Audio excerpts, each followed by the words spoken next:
I didn't care if it wasn't right, but it sounded right to me. And it just completely empowered me as a person. It was almost like being armed.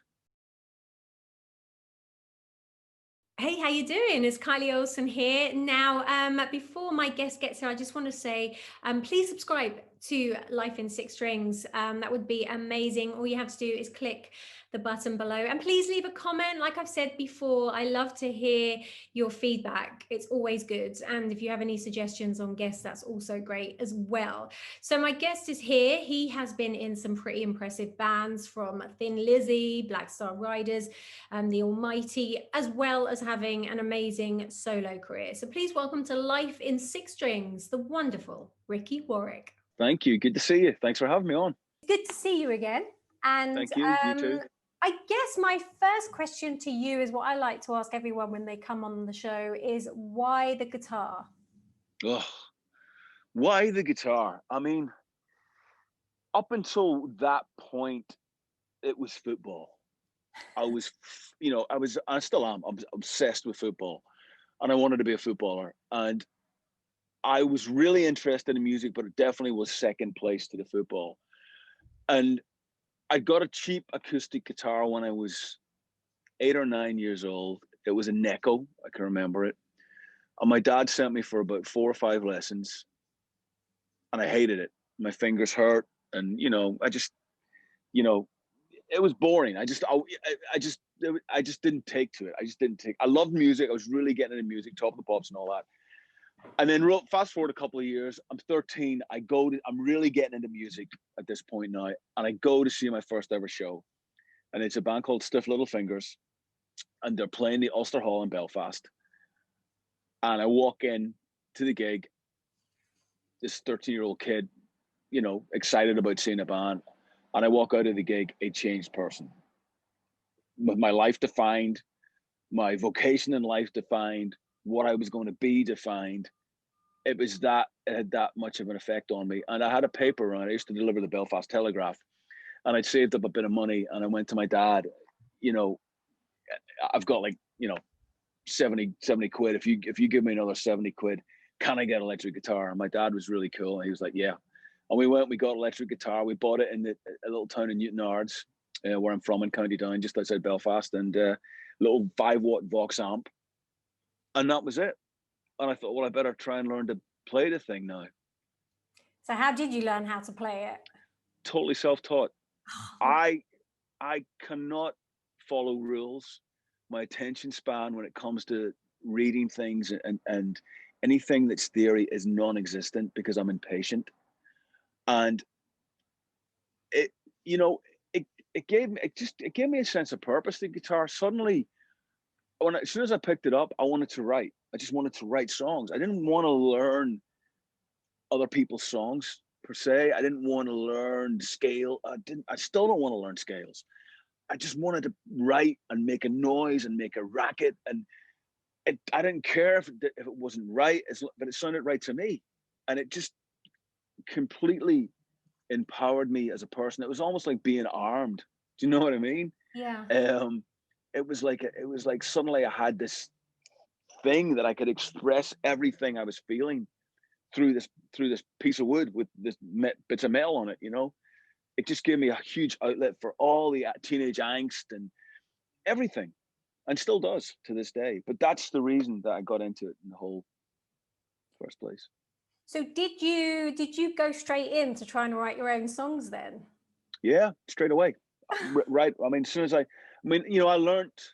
I had a couple of mates. I was still living in Northern Ireland at this point. I was just about to turn 14, and I'd learned maybe 3 chords, D, A, and G, and that was it. I was off. I was writing songs. They were terrible, awful, but I was writing, and that was it. That was the whole sort of thing. Straight away, as soon as I could do the changes between those 3 chords, I started writing songs. And so what was there anything that you struggled with in the beginning? Yeah, I mean, patience has always been a problem for me. it's just learning something. I've got better over the years, but at that age, I was like, well, I can't play it, so I'm going to find another way to play it, or I'm just not going to play it at all, or find an alternative. Instead of, I was never that guy that would sit and practice in his room for hours on end scales. I'd sit and practice writing songs. Why is that melody not work with that chord, or why is that chord not right with that melody, or can I stay on this chord for that? That was what was inspiring to me, not the widdly stuff. So what artists were you listening to at that point then? If you were really into the songwriting and trying to figure out the whole structure of it and how it works. I mean, it was a lot of it was punk. A lot of it was really three chord punk stuff and beyond, bands like Ruts, Clash, The Little Fingers, Sex Pistols, and even going further back, like MC5, The Who, but and Thin Lizzy, but not, funnily enough, for Thin Lizzy, I could appreciate how amazing Scott Gorham, Brian Robertson, and Gary Moore and all those cats were at playing those solos.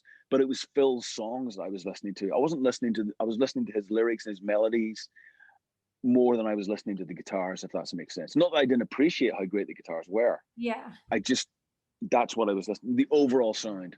That's interesting. So, I mean, as you've mentioned Phil and Thin Lizzy, obviously you ended up in Thin Lizzy and then now Black Star Riders. But, I mean, he was a poet, wasn't he? He was an incredible songwriter. So I can sort of understand how that really resonated with you. Is it true you have a tattoo of do anything you want to on your... Yeah, I'm going to have to show it to you now if I can do this. Let's see. I have to get up here. Woo! There you go. That's the first verse. That is first verse of Do Anything You Want to Do. Yeah. So, I mean, obviously, I've got the Chinatown single cover on my chest as well. Yeah. When I got the Thin Lizzy gig and Scott offered it to me, and it was such a huge, outside of, my kids being born, probably the biggest thing that's ever happened to me in my life. Obviously, there's a lot of people that are like, you shouldn't be doing it. It's sacrilege and blah, blah, blah. I get that. I absolutely get it. In the back of my mind, I'm going, I shouldn't be doing this. But something was always telling me that I should, because it's about the songs and Phil's legacy. And out of respect for the huge fan that I am of Phil, what artist wants their music to die when they die? I would love it after 10 years, 50 years after I'm gone, 100 years, if people are playing my songs and singing them. And so I looked at that perspective, but that song meant so much to me. Buying the Black Rose album when it first came out and hearing that song and being blown away, and the lyrics of it are just so empowering and so powerful. It was almost Phil saying to me, here's your answer in this song. Yeah. Don't listen to them. Do what you want to do. Do what you believe in. Do what you feel. Your gut is telling you to be right. So I just thought, you know what? I'm going to get that first verse tattooed on me. And I stupidly got it done before a show. I think we were in Cologne or Düsseldorf in Germany somewhere. And there's a great tattoo guy I use out there. And he came in backstage. And I thought, I'll just get it done before the show, no problem. So, of course, 3 hours later on my legs, like, I'm on stage like going, probably wasn't the wisest thing to do right before you go on stage, Richard. Totally, yes. But anyway, I think it's a fantastic story that Thank you. That you decided to do that. And I said to Scott, when when the guys got back together and then you joined the band, I thought it was a wonderful idea. And then when you did Black Star Riders, I said to Scott, I thought that was a great idea, actually, that you'd done this sort of nod to Thin Lizzy, and then you guys had gone on and did Black Star Riders, which was a continuation of Thin Lizzy. Thank you. Yeah, it's great stuff indeed. Thanks. So was there ever a point when it came to your music and your guitar playing that you felt like you didn't want to continue, that it was too much?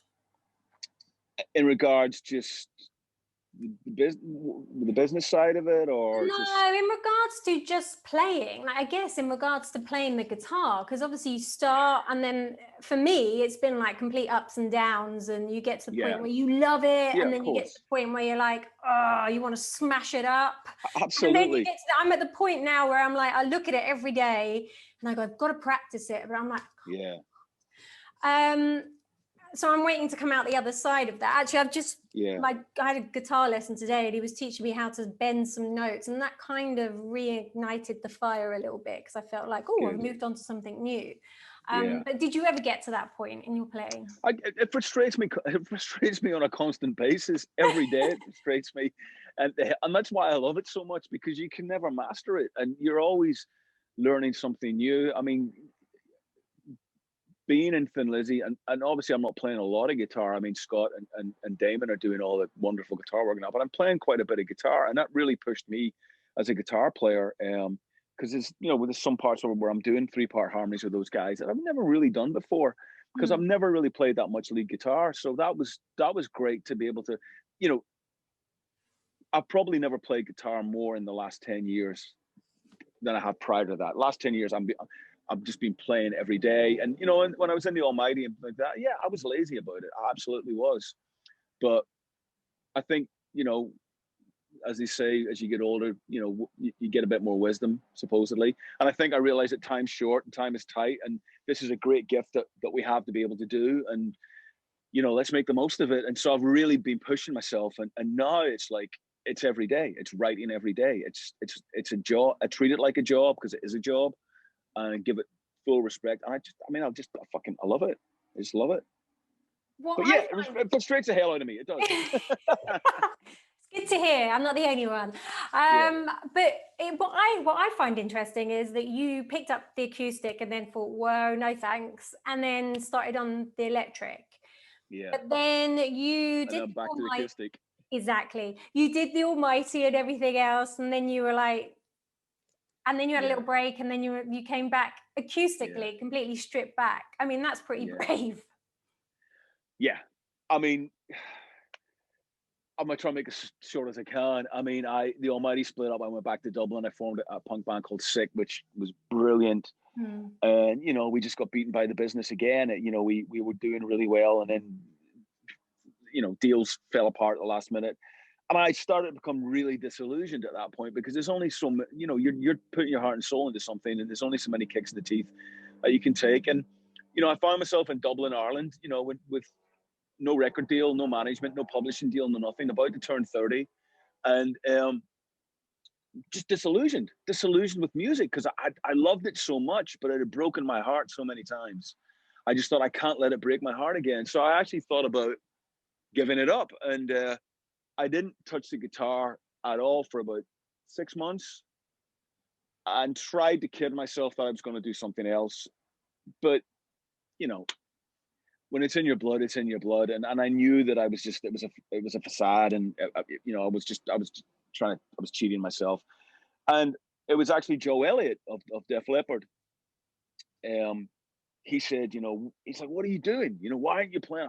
He said, he's like, shut up, man. Come on. He said, come up. He says, write some songs. He said, I've always thought you do the sort of acoustic thing really well. I went, what are you talking about? I said, me? No, I'm Les Paul, Walls and Marshalls, guys either side of me, wall of sound. I'm not standing there playing acoustic. And he went, he says, man, you always talk about how much you love Johnny Cash and blah, blah, blah. He said, give it a... So he really encouraged me. And there's a great story. I actually qualified as a personal trainer. Really? And I went to work in a gym, and the guy that ran the gym was brilliant. A guy called Pat Henry, and I owe him a lot. And he was a huge music fan, and he knew about the Almighty and blah, blah, blah. And he saw me struggling, and he really helped me. And he, the whole thing, and working in and so I qualified. I started in the gym on a Monday.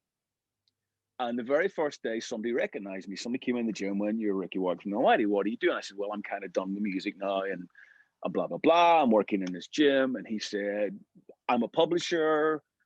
Do you have any catalog? And I went, well, yeah, I just got the Almighty back catalog back. He said, well, I'll be interested in maybe taking it off you and paying you some money for it. I thought, okay, I'm broke. I'm working in the gym. He said, do you have anything else? I said, well, I've written maybe 2 songs on the acoustic. This is, I recorded them up at Joe's place. And he went, I'd love to hear these songs. And I went, all right. I said, but I'm kind of done. I don't really think I'm going to get back into music. Kidding myself. He went, give them to me anyway. So next day he comes in, I give him the demos of the songs. He comes in on the Thursday, and he goes, these songs are great. he said, I'll give you this much for the Almighty catalog. I'll give you this much for your solo stuff. And you should record an album. This is the money you offered me was the amount of money I was going to make in a year working in the gym. And on Friday, I quit. I started on Monday and Friday I quit. I was back in the music industry. No True escaping story. it. No escaping True story. it. And that was it. And suddenly I had a budget and I went up to Joyce. We got some money. And Joyce says, right, we're going to make a record. And I made Tattoos and Alibis. And it was the best thing that ever happened to me. And that was in 2002. Yeah. And then that was the album that apparently Scott listened to and was like, we need this guy for Lizzy. That's right. Yeah. Well, I've known Scott a long time, since way back in the early 90s. And Scott actually played on that record. So he was involved in it. He came over to Joe's studio and we hung out. So he saw that part of me, because people think it's a guy from the Almighty who shouts, which I did in the Almighty. But obviously when I started doing the solo records, I'm singing. And so Scott heard the sort of timbre in my voice and went, this guy's got a similar kind of lilt that Phil has. So maybe it started the cogs going in Scott's mind, sort of 9 years further down the road. That's when he called me up and said, look, I think you can do this. Thank God it happened, because here we are. I know. So, but there's one, I just let finish. So Joe took me out, and I'd done the first show I ever did acoustically was I was an unannounced special guest for Toby Jepson at the Garage.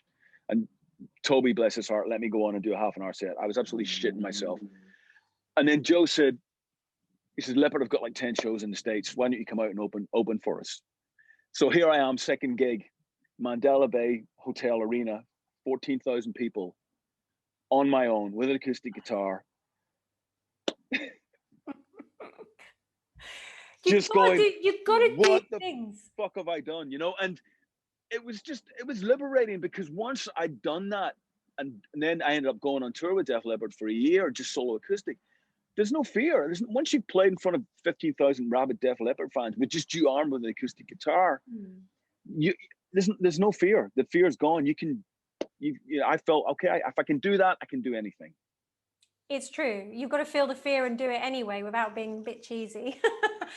But you do, don't you? Oh, absolutely. My God. That's amazing. So is there something, or is there one tip that you can give me that kind of really helped you on your guitar journey? Yeah, I mean, I think switching from playing electric for all those years with the Almighty, and great as it was, going to the acoustic guitar is the purest way to see where you're at as a player. Yeah. And if it sounds great on an acoustic guitar, it's the old cliche. It's going to sound great when you go back to electric. Acoustic guitar, usually the necks are sometimes a little bit thicker. You have to make sure you're pressing down the strings properly on the acoustic guitar for them to sound right. I don't write on electric guitars. I haven't written on electric guitar in 10 years. Everything I write, all Black Star Riders riffs, everything, all those heavy riffs, they're all written on acoustics now.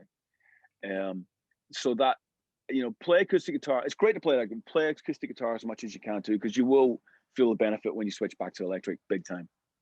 Yeah, I did that. I went traveling in the summer. As soon as we could get out of here, I went to Italy and I took the acoustic with me.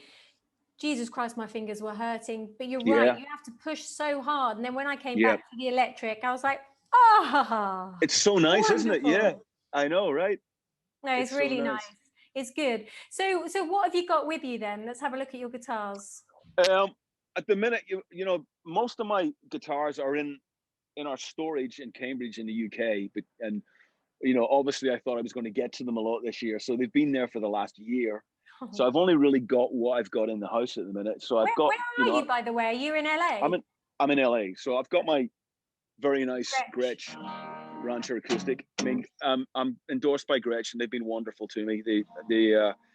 I've been with them about 2 years now, and I've always loved the guitars. I had a Gretsch Country Gent about 20 years ago, which I had to sell, which broke my heart. So to be endorsed by them now. So I've got this. So I write a lot on this. I've also got my beat up trusty Avalon guitar, which is downstairs, which was hand built for me in Northern Ireland. And I kind of write everything on that. I've retired it from the road now. It's a pretty expensive guitar, and it's starting to get really beaten up. So I just was like, look after it. Yeah. So it's at home. I write on that a lot. This as well. got that, and then I've got a couple of my Gibsons here, which are in cases down in our basement in the house. But I mean, I got this little Gretsch is what I use at home. When I'm playing, I got a little Yamaha which buzzes nicely. Nice. Yeah, so Nice. so these are the main two. This, I mean, I'm talking to you. You know, my wife's working downstairs. My two daughters are here. One's at university, one's still at school, so they're doing their online classes. I'm relegated to the balcony. We have a nice. We're blessed. We have a nice balcony, and I've set up a little sort of my garage band stuff here, and this is where I write and do all this kind of stuff. So that's your So you man may, cave. it's my outdoor, but it's outdoors. It's my outdoor man cave. I'm jealous. Couldn't do it in Belfast in December, right?